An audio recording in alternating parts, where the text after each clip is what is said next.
अस्सलामुअलैकुम व्यूवर्स, उम्मीद करती हूँ आप सब ठीक होंगे। शुरू करती हूँ अल्लाह के नाम से जो नहायत रहम करने वाला है।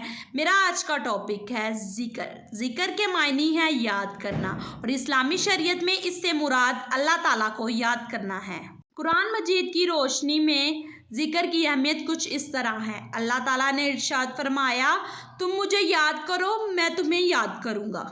अब मैं आपको जिक्र करने के कुछ तरीके बताऊंगी। जिक्र जली और जहरी, ऊंची आवाज़ से अल्लाह ताला के ज़ाती और सफ़ाती नाम से इसको याद करना जिक्र जली या जहरी कहलाता है। दूसरा है जिक्र खफ़ी या सरी, आहिस्ता आवाज़ के साथ, यानी जिसको कोई दूसरा ना सुन पाए, जिक्र करना और अल्लाह ताला को याद करना जिक्र खफ़ी और सरी कहलाता है। सूरत जुम्मा में है, और अल्लाह को याद कसरत से करो ताकि तुम कामयाब हो जाओ। और सूरत अहज़ाब में भी है, ए ईमान वालो, अल्लाह का जिक्र बहुत ज़्यादा किया करो।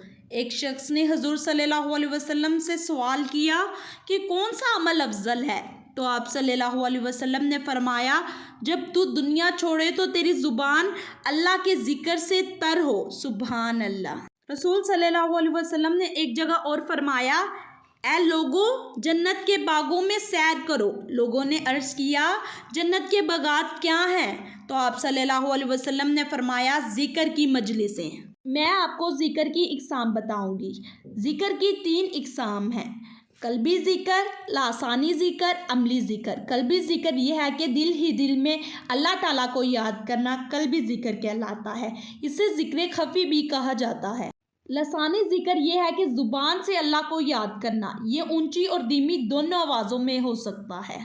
अमली ज़िक्र ये है कि अमल के ज़रिए अल्लाह को याद करना, अल्लाह ताला और इसके रसूल सल्लल्लाहु अलैहि वसल्लम के बताए हुए तरीके के मुताबिक ज़िंदगी बसर करना। और ज़िक्र की अफजल तरीन सूरत नमाज है। हदीस में है कि अल्लाह को याद करने वाला जिंदा की मानिंद है और ना करने वाला मुर्दा की मानिंद है। नबी सल्लल्लाहु अलैहि वसल्लम से सवाल किया गया कि क़यामत के रोज़ अल्लाह के नज़दीक किसका दर्जा सबसे ज़्यादा होगा, तो आप सल्लल्लाहु अलैहि वसल्लम ने फरमाया, कसरत से अल्लाह का जिक्र करने वालों का। और फरमाया, सबसे अफजल जिक्र ला इलाहा इल्लल्लाह है। अब मैं आपको ज़िक्र के फ़वाइद बताऊंगी। ज़िक्र करने से मोहब्बत इलाही मिलती है, अल्लाह ताला की खुशनुदी हासिल हो जाती है। ज़िक्र करने से रिज़्क़ में बरकत होती है।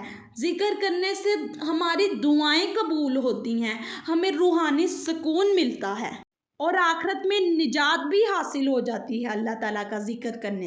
अल्लाह हम पर अपनी रहमतें नाजिल करता है, हमें फलाहो कामयाबी हासिल होती है। एक शख्स ने अर्ज़ किया कि मुझे एहकामे दीन तो बहुत ज़्यादा मालूम होते हैं, मुझे सिर्फ़ एक चीज़ बता दीजिए। तो आप सल्लल्लाहु अलैहि वसल्लम ने फरमाया, तेरी ज़ुबान ज़िक्र खुदा से तर रहनी चाहिए।